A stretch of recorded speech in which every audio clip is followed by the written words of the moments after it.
fun. And I wanted to take this time to recognize the 4 artists who were selected, to say congratulations, and we'll see you tomorrow.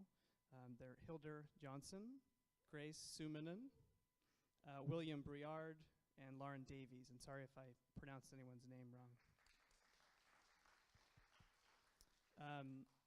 I'd also like to take a moment to thank our sponsors. All MoCA Cleveland programs are supported in part by the residents of Cuyahoga County through a public grant from Cuyahoga Arts and Culture, the Cleveland Foundation, the George Gunn Foundation, and the continuing support of the museum's board of directors, patrons, and members. So tonight, Jose will lead us through a few facets of Andy Warhol's background, his history, and some of his recent and very interesting work at the Andy Warhol Museum in Pittsburgh. Jose is currently the chief curator at that museum and was recently included on Artsy's list of the 20 most influential young curators in the United States. He was the, hey, there you go. He was the curator of exhibitions at the Basel Museum of Art in Miami Beach, where he curated new artist commissions by Athi-Patra Ruga, Sylvie Fleury, and the traveling exhibition Gold. At the Basel, he organized the exhibitions Rachel Harrison, Voyage of the Beagle, One Way, Peter Marino, Vanitas, Fashion and Art, and Gravity and Grace, Monumental Works by Anatsui. In addition to his institutional work, he organizes the Temporary Contemporary, a public sculpture program that partners with the Art Basel Miami Beach public sector. And in 2003, he started a nomadic curatorial project called Wormhole Laboratory. Prior to joining the Basel, he worked at the Tate Liverpool, on the Liverpool Biennial, and served as curatorial intern at the Rubell Family Collection. He holds a master's in curatorial in cultural history from the University of Liverpool and his bachelor's in art history from San Francisco State University. So please join me in welcoming Jose, and thanks so much for coming.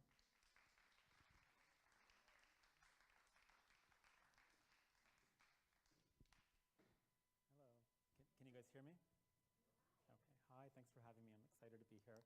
First time in Cleveland.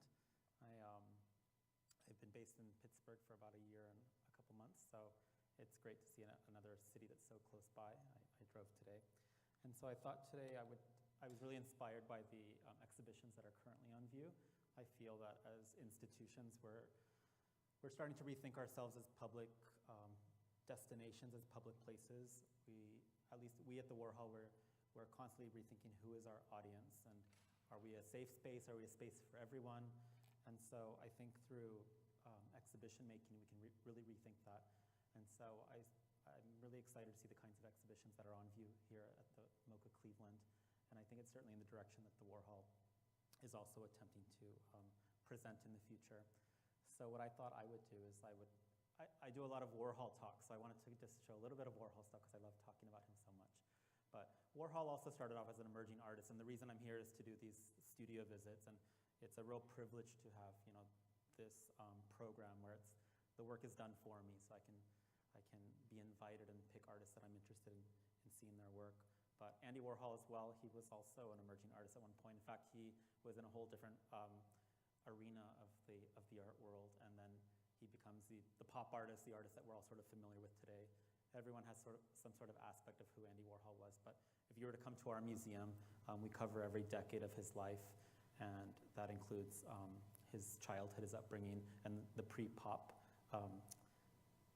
phases, stages.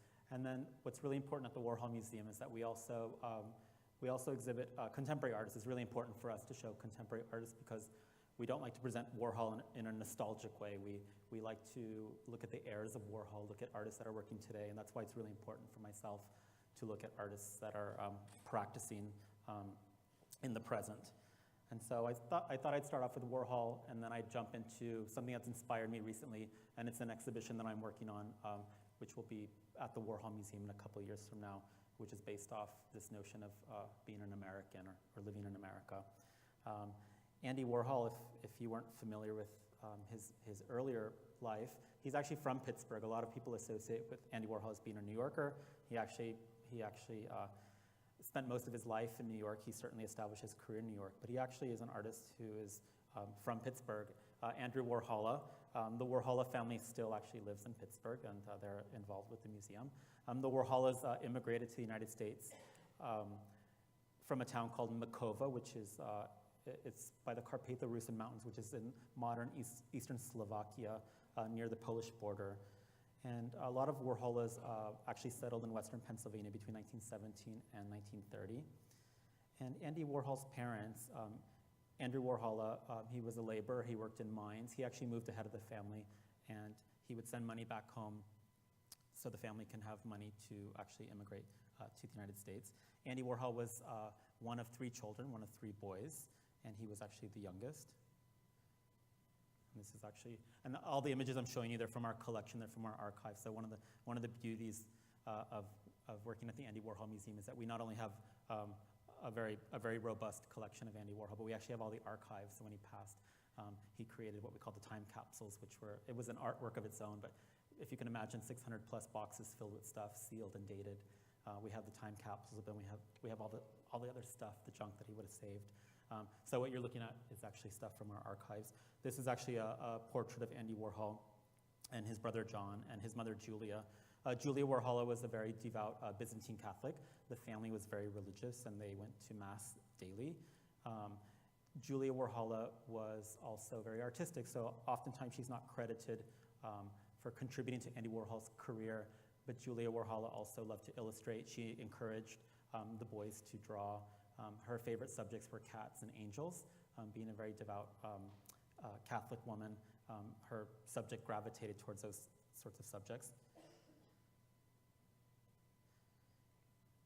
As a child, Andy Warhol had an illness called St. Vitus dance, and so it affected his nerves and joints. He also had very pale skin. He was often very sickly, so he spent a lot of his childhood in bed. And so Andy Warhol would often draw, he would often illustrate, but he would often write to celebrities. And back in those days, you'd write to a celebrity and you would actually get autographed headshots back.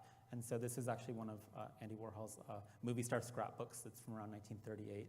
And this one has like Carmen Miranda, has Mae West. One of the prized treasures at our museum is a autographed Shirley Temple Shirley Temple photograph, because Shirley Temple was born in 1928, and he actually references her in later work. But it's also interesting of Warhol's early sort of gravitation towards the blondes. And for us, this scrapbook's really important in the collection because it's sort of a preview to what's to come with Warhol's career. The series of repetition, the gravitation towards the celebrity, worshiping the celebrity, but also the way he's able to collect all these things and sort of present them in this really organized fashion.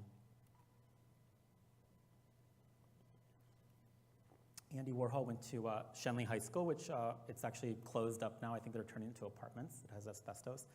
But this is actually a high school yearbook photo of Andy Warhol, and it's actually great because the high school yearbook has a little quote on the bottom because every student had sort of a little quote about them, and Andy says, as genuine as a fingerprint. And I really love that because it really defined him, how unique and odd and how strange he was. Andy Warhol, during his college years, he went to Carnegie Tech and studied pictorial design. Carnegie Tech is now Carnegie Mellon, and it still exists. He actually was a very poor student. And after his freshman year in college, he actually had to take some summer courses and resubmit his portfolio. So that summer in 1946, he actually created these drawings. It's from a body of work. What's really special about them is that his brother Paul, one of his older brothers, would actually go to the produce district of Pittsburgh, which still exists, and he'd buy fruits and vegetables and put them in his truck, and then he'd go to more affluent neighborhoods in Pittsburgh, and he would sell the fruits and vegetables. And so Andy would tag along, and he would actually illustrate with his sketchbook, and he would even sell the drawings for like 25 cents. But what's really great about the images is that the works were highly praised, but during Warhol's childhood, he would take free drawing classes at the Carnegie Museum of Art, which still exists, and it's part of the Warhol Museum. And so he would have had access to all this, the historical collection at the Carnegie Museum of Art. In 1946, there was the Toulouse-Lautrec exhibition, actually, and I think he definitely would have been influenced by this because these women are very voluptuous. The fabrics are kind of sheer, and we have a lot of these that are actually also in watercolor, and that sort of predates sort of the commercial work, which I'm going to jump to next. In 1949, Andy Warhol was through with Pittsburgh. He moved to New York City. And he moved to New York City. He studied pictorial design, and what he did is that he sought work through advertisers, through magazines. This was a wonderful opportunity for young artists to find quick work. So Andy Warhol moved to New York, and he developed what was called the blotted line technique. And some of you have already seen these types of drawings. A lot of people don't often know how they're made, but they would have been made with two sheets of paper. One would have been a non-absorbent sheet of paper, and one would have been the absorbent paper, which would be the drawing for the work. And so on the top right, you can see an example of that. So Warhol would take an image of something. So he'd take an image of a high heel shoe and use a sheet of tracing paper and trace that shoe. So it could have been an existing image. And then he would tape the blank sheet of paper, and then he would, on top of the pencil drawing, he'd add ink, fold it over, and then rub it in and open it up, put more ink and fold it over. And that's how he created this runny, sort of undulating line, and he'd fill it in with this colored dye that people really loved. What was interesting about this blotted line technique and this process is that it's a very simple printmaking technique. Of course, Warhol jumps into silk screening in the 60s, but as early as the 50s, Warhol was already practicing with these simple printmaking techniques. And because he was so frugal, he actually would sell any of the drawings that weren't used by the client. So during this period, he was working for clients such as Harper's Bazaar, Mademoiselle, Vogue, Cadillac. He had a huge campaign with I. Miller shoes. In the 50s, Andy Warhol was freelancing for I. Miller shoes. He had a weekly ad in the New York Times every Sunday, and this campaign started off with representing real shoes that were actually part of the season's collection of shoes for I. Miller. But the shoes became so whimsical that, and he started signing the work. So people found these shoes very whimsical. People started to recognize these as Andy Warhol drawings. During this time in the 50s, Andy Warhol was making about $60,000 a year, which was a lot of money back then. So you can imagine, in our collection, we have his first suit. So we have a Brooks Brothers wool suit that he wore. And what's really great about the Warhol Museum is you see the transformation of Andy. But during this particular period, he wasn't quite satisfied with just being a commercial artist or a commercial illustrator. He really wanted to be a part of the fine art world, and artists showing in museums, and artists collected by art patrons. And so the kind of work that Andy was presenting at the time, the kind of work he wanted galleries to show, were these highly personal drawings. We call these the boy book drawings. During this time period, Warhol was hanging out with other aspiring artists. There's other artists exhibiting at the time. But the ruling class of artists that we're showing in New York City would have been artists like the abstract expressionists. And Warhol really believed in these particular drawings. They showed in several galleries that existed in New York City at the time. But the drawings were actually unlike the blotted line drawings because they were very intimate. They were based off live models, so they would have been illustrations from friends, from lovers. And the drawings become highly personal because a lot of these drawings have little heart shapes. They'll often have initials in them. And these were the works that he tried to exhibit, and he exhibited them once, but they were actually seen as very provocative. They were too homoerotic, and so Warhol sort of failed to make any success as a fine artist through this particular body of work. The same year that this exhibition happened, Warhol was actually in an exhibition at the Museum of Modern Art in New York. And so there was an exhibition in 1956 at the MoMA, and it was an exhibition that actually artists could have submitted a proposal, an application to be in the show. So over 5,000 artists applied, 150 were selected, and Warhol actually was one of the artists selected to be in the show. The show itself, the works were meant to be for sale, and Warhol submitted a blotted line, high heel shoe drawing, and so it was his sort of first museum moment, and the work itself didn't sell, and Warhol offered it to the MoMA to be acquired into their permanent collection. And so sadly, the work was declined. And so we actually have the exhibition is called Recent Drawings USA, and we actually have the rejection letter in our collection. So we know it's very meaningful to Warhol, the sting of rejection, because he kept it from the year 1956, and we actually have it in our collection today. And so we often show it. But I find the letter so meaningful because it's a letter to saying that they don't want his work, but at the end it says, P.S. The drawing may be picked up from the museum at your convenience. So it's kind of sad that he had this attempt at showing, and the same year right after he ended up showing, going back to high heel shoes. So right after right after this failure to sort of be acquired by the MoMA, he ended up going back to high heel shoes, and he had other major campaigns. This is our museum today, so I just want to show you the installation shot. So I sort of want to just span through Warhol quickly because I think he's such an inspirational figure. Warhol in the early 60s started to experiment with subject matter such as soup cans and Coke bottles. A lot of people don't know that they actually started off very gestural, very abstract. He felt the need to make them look painterly. A lot of people think that the paintings are based off, still lifes, so stacks of soup cans. That wasn't the case. Warhol often removed the subject several times, so they're often based off photographs of soup cans or photographs of Coke bottles, and then they often would be traced or projected onto the canvas. And so what's great about this particular gallery, it's my favorite gallery in the whole museum. Our newest acquisition is in the top right corner. It's a do-it-yourself painting, and it's based off those color by number sheets. It's from 1962. And as prolific as Warhol was, he only made 5 paintings in this particular style. So the do-it-yourself paintings, we have the actual sheets, the actual paint by number sheets. And so this one in the far right corner is of a sailboat on the water. And the painting itself, it's not unfinished, but there's a lot of blank sort of canvas on the surface of the painting. And so what I love about it is that in 1962, when you too could be an artist and follow the rules, Warhol purposely chose to break the rules by not completing the painting or choosing not to finish the painting. And I thought that was a really bold gesture because it's also a landscape. It's a 1962 sort of take on a landscape. And so, of course, from this moment on, Warhol finds gallery representation. He finds success in the fine art world. This is just an example of one of those early soup can paintings. You can see how runny the black paint is. You can see how you recognize the subject matter. But Warhol's also choosing subject matter that's so outrageous. This is post-World War II. This is the time of heavy consumerism, so people are buying homes, appliances, cars. This would have been recognized by the masses, so not just subject matter restricted to the elite or art collectors. And so I find that really fascinating. And so that's Andy. So I'm going to jump over into the 80s.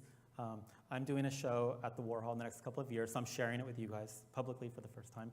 I'm working on a show, and I love doing firsts. And so I'm really inspired by Andy Warhol. In 1985, so Andy Warhol died in 1987, but the last book that he completed, he was also an author. So one of the last books he completed before his death was a book called America. And this is the cover of America. The Statue of Liberty from, I think, 1984 to 86 is going through a refurbishment, and so people are raising money to repair the Statue of Liberty. And so Warhol made this book. It's kind of a coffee table book. The new version is very small. But the book has a lot of narration, or it has Warhol's words. The book has lots of typos, so I think it's just audio that's been transcribed.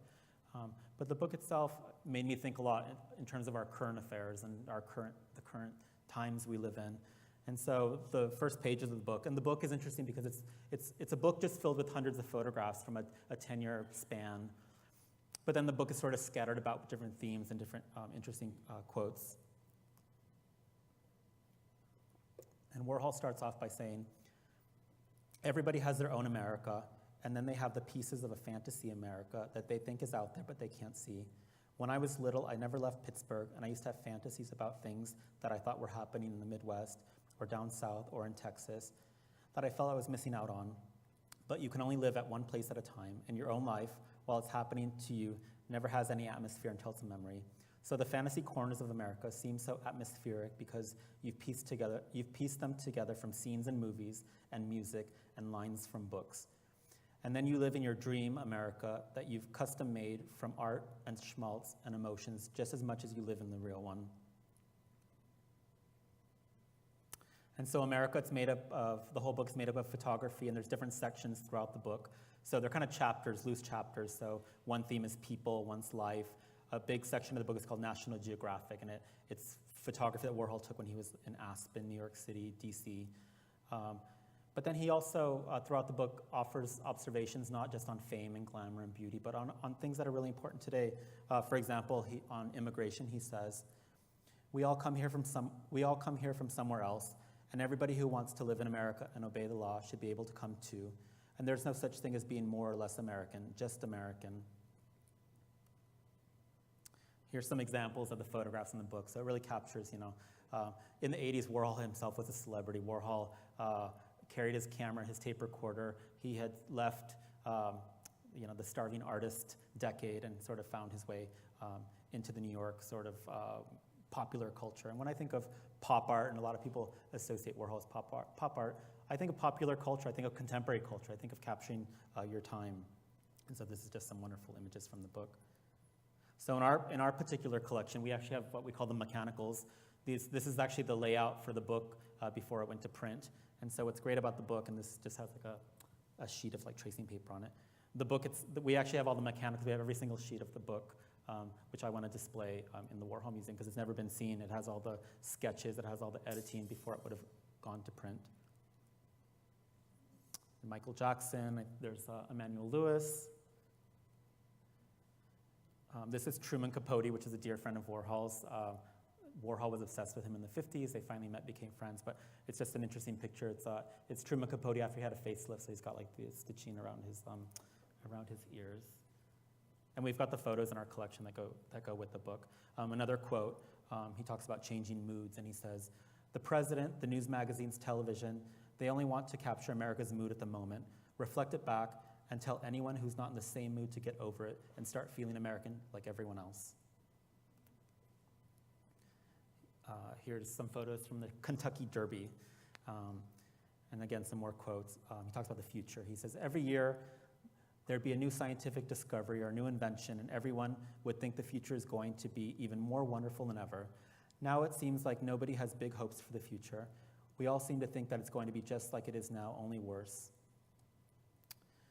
And talking about the United States and the concept of America, he says, "I know it's not supposed to be polite to say America when you mean the United States, but it's a beautiful word and everyone knows that it means us." Here's some more images. This is Halston. This is a photograph of musicians and artists in New York City for a magazine photo shoot. And so that brings me to the exhibition I'm working on now called Fantasy America. So I've been really interested in artists that are already working, not artists sort of addressing our current times, artists that have always been addressing social issues and current affairs. I find artists have always been without, artists have always struggled. I find artists can be my tool as a curator to share messages. So I'm going to be showing this exhibition of Warhol photographs and reflecting upon this book. But I'm working with 6 artists who are contemporary artists. They're young, they're emerging. They're not necessarily pop artists, but they've been inspired or influenced by Andy Warhol. And I'm going to present them alongside Warhol. So one of the artists I have, her name is Nona Faustine. And she does a photo series called White Shoes. And this is an interesting series because she goes to national monuments throughout New York City and she revisits them. And she goes to sites where slavery would have been present.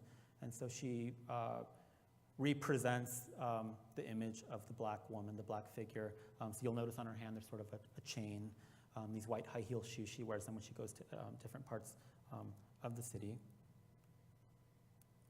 But she pivots between past and present, going through historical sites, and she looks at sort of the concealed histories. And so lately she's been, in the past couple of years, she's been going through New York City and DC and going to monuments, and monuments are another big topic these days. But she's going to these sites, and in her photographs you have sort of this black barrier, and it's sort of from the vantage point of the other.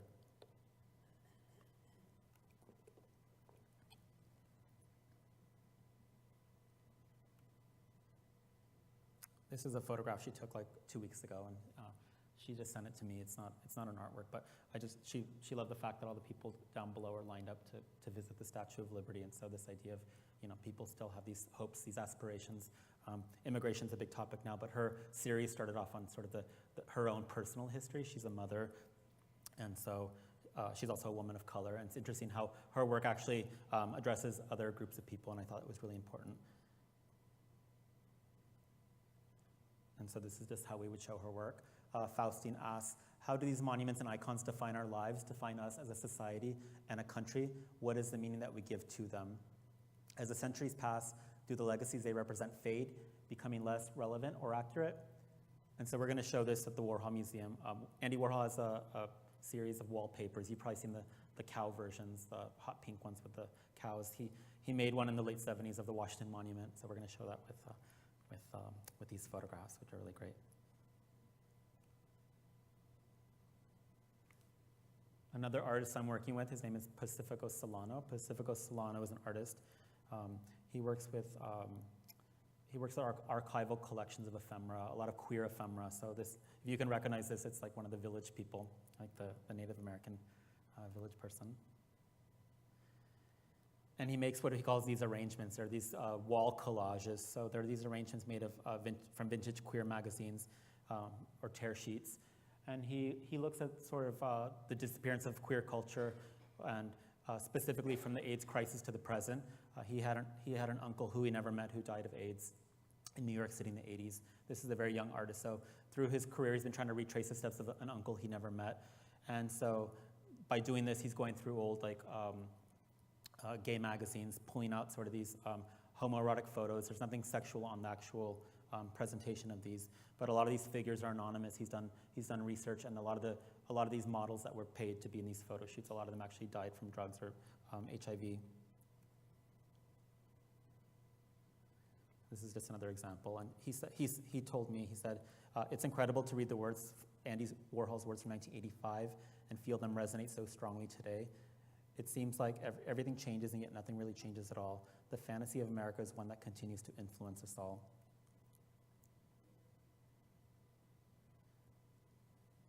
And so this artist works with the LGBTQ community, which is really important to the Warhol Museum. So the artists I'm showing you tonight, not only will we present their work in the museum, because that's always really a privilege to show their work, I want them to also be involved in the communities that we have in Pittsburgh.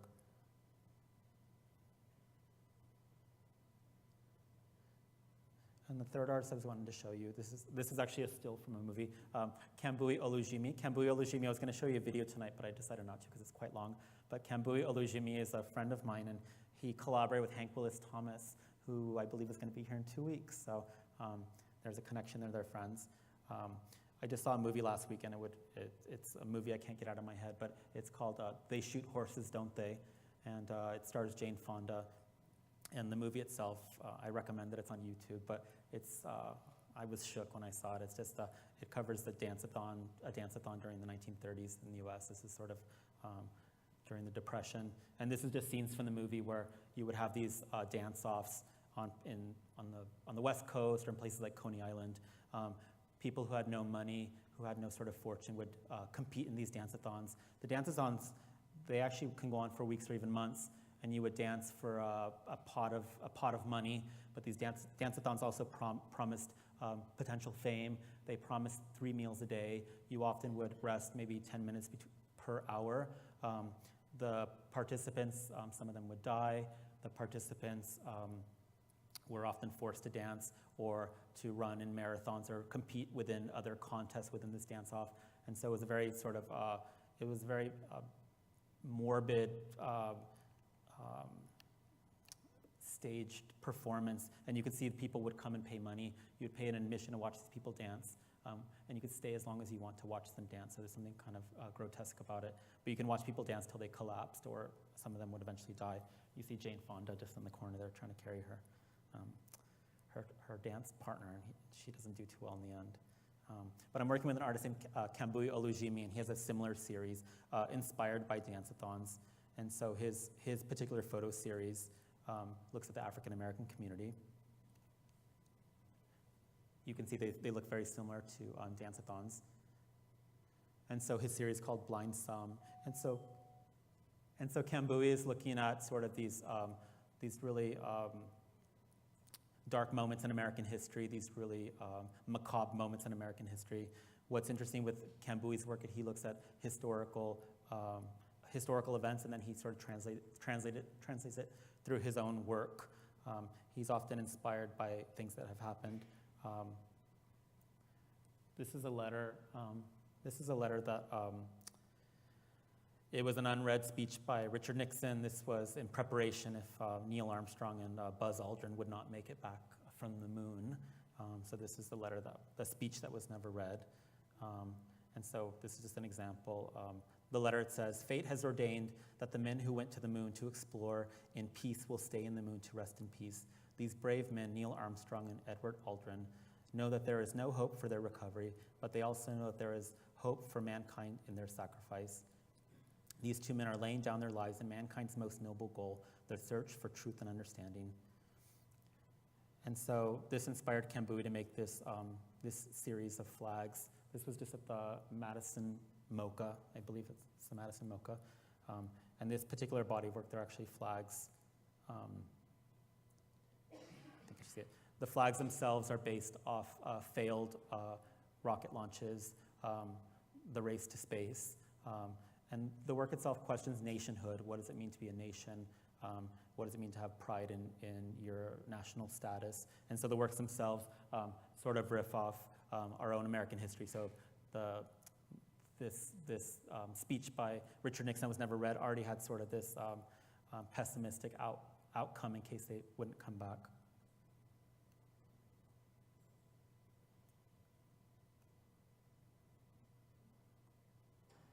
And so that takes me to the last slide, which is of Andy Warhol. Andy Warhol died in February of 1987. He died in New York Hospital from medical complications. He went for a gallbladder procedure, and he actually died. No one was expecting him to die, but he had been shot in 1968, so he already had some health issues. So what I wanted to share with you tonight was just to present some sort of the themes that I'm thinking about these days, because I'm working with contemporary artists who have things to say, and I could use them as my activism is through my artists, and I think that this is a really good example of doing that. I'm currently working on an exhibition. I don't have slides, but my first exhibition at the Warhol is opening on October 12th, and it's with an artist named Farhad Moshiri. Farhad Moshiri is an artist from Iran. He lives in Tehran. He actually moved a year before the Iranian Revolution. He moved to California. He went to boarding school. He had somewhat of a privileged life. His father owned a chain of movie cinemas in Iran. And then he moved back as a young adult. In 1991, he moved back to Iran, and he captured sort of this globalized Middle East, this culture that was gravitating towards Western cultures again, or to affluence or to consumer culture. And so the show itself, it's Farhad Moshiri's first museum solo, but what makes it so special for me is that it's been one of the most difficult shows to work on. We've had, because of the political situation, we've dropped works that can't come to the US anymore. We've shipped things from Tehran to other places and snuck them into New York, and we're going to bring them to the Warhol.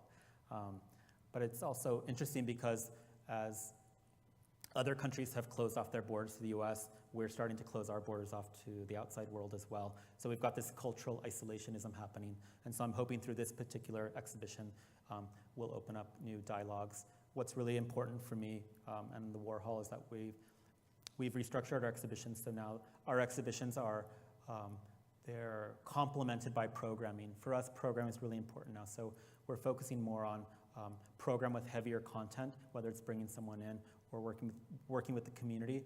And because of our changing sort of state of affairs, we're hoping that we can have really robust programming in the future.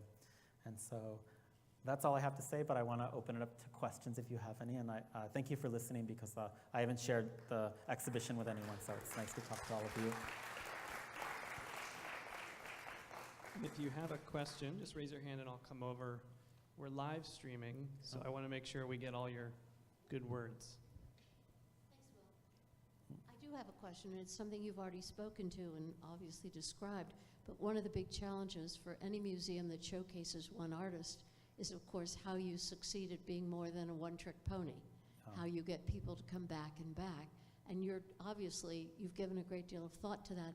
I wonder if you'd say a little bit more about the strategies behind that, what's worked before, what you hope you'll gain in terms of people who renew their visits again and again. Yeah, it's actually a great question. It's something we talk about all the time at the Warhol Museum. It's the global versus local. I was telling Will earlier, where the Warhol name is very global, but the museum is very local. A lot of people don't know the museum is in Pittsburgh. They don't know Andy Warhol Museum was from Pittsburgh. And so when the museum opened it was doomed to fail. You know, Warhol wasn't the most important artist, but why would someone go to Pittsburgh to visit a museum dedicated to one artist, a single art? You know, whereas a single artist museum, and there's several others that exist, of course. And so one of the strategies we took about 4 years ago is that we rehung the whole entire collection, and so our collection now is in chronological order. So our museum is 7 floors. It's an old refurbished industrial building. And so if you visit the museum, you can start off in the 1920s, 30s, and 40s and see the early life of Warhol. But as you descend down each staircase, you go into the 60s, the 70s, the 80s, and then you go into our contemporary gallery. And so it's really important for us as curators that we constantly rotate the collection. So we have guidelines to rotate the collection for conservation purposes. Some things just can't be out for more than a few months.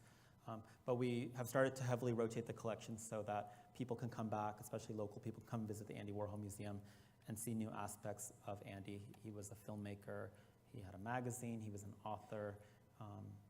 There's so many different aspects to him. And so by doing that, we've been able to introduce new sort of thematics. I think with the Warhol Museum, lately we've been trying to decide who our audience is. And one thing we've discovered is we don't live, but we are located in a part of Pittsburgh called the North Shore. The north side is it's next to the Pirate Stadium, but it was sort of a neglected area. And we've started to work with local arts organizations there. So we have some local artists we've worked with that are actually will show upstairs, called Activist Print. And so we have this project called Activist Print. We're able to work with the local community. But it was also sort of when I moved to Pittsburgh over a year ago, it was a neighborhood. Oh, you don't want to live there. It's not a good neighborhood. It's completely untrue. I think it's just based off old urban myths. And so we've really embraced the North community. We're very proud to be in this neighborhood, which at first we always thought was a stigma, like, oh, nobody wants to go to the North Side. And so we've embraced the community that is already there. And the other community that we've embraced is our LGBTQ queer audience. So you might read like art history books or things, and they make sort of Warhol's sexuality really ambiguous, or people think he had girlfriends or he was asexual, but we don't mask any of that. We know we have documentation. We know he had boyfriends, lovers, and so we've realized a lot of the gay community actually does come to the Warhol Museum, and there is sensibilities, even his attraction to Hollywood and glamour and that sort of subject matter. But most recently, we've for the last 3 years, we've had an LGBTQ like queer youth prom, and the one we just hosted last May, we had overattendance, so we were at capacity, so we had about over 500 teens from the area that were under 18 years old that came, and we didn't prevent anyone from attending. So regardless of ticket sales, we let everyone come in, and we were risking fire code, capacity. But now we know it's so successful because people have chosen the Warhol as their destination, to come for a queer youth prom. So we don't have the final solution, but as curators, we're constantly thinking, because I think as curators, it can be we can very much get siloed off and forget about our audience. And I think now, as there's fewer public places for people, museums now have to rethink their sort of position in the community. So we're often rethinking of how to bring back people. Tourism for us, 75% of our audience is tourists, so we know that they're going to come anyways, and they might come to the Warhol Museum once in their life. But we're very conscious of having people come back for the second, third, fourth time, and hopefully their children will, and future generations will come. Any other questions?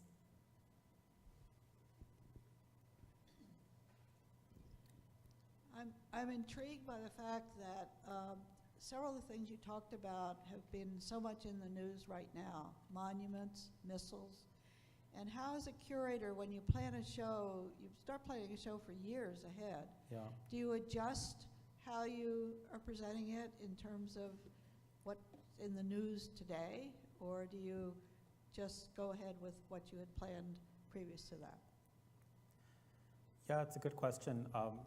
This exhibition I presented last year, and I was inspired by the book America, and then all these things just started happening. I knew I was going to work with emerging contemporary artists for this particular show, but when I presented it, in our museum we do presentations to see if senior management will feel it's a good show for the museum.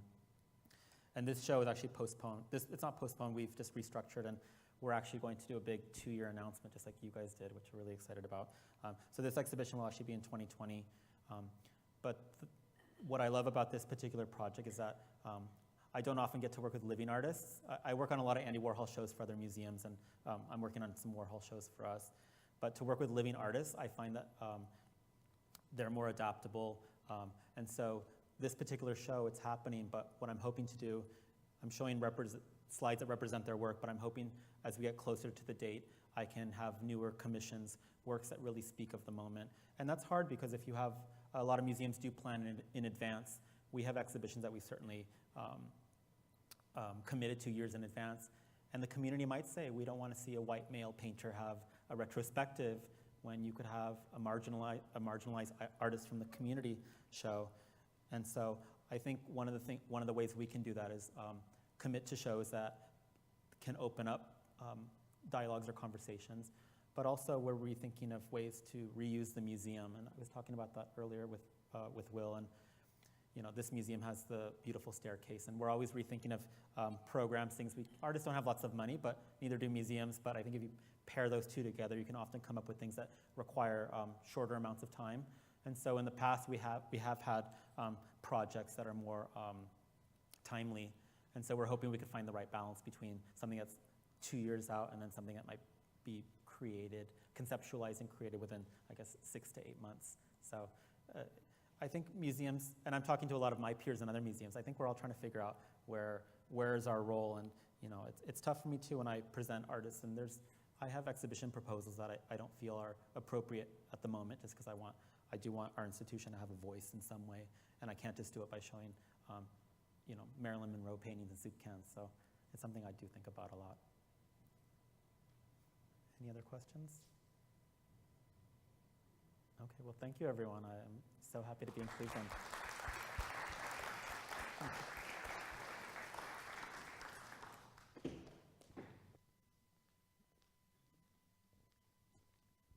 That's it. Everyone's looking at me. Thanks for coming. Don't have an announcement on when the next visiting curator is, but come on back.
take my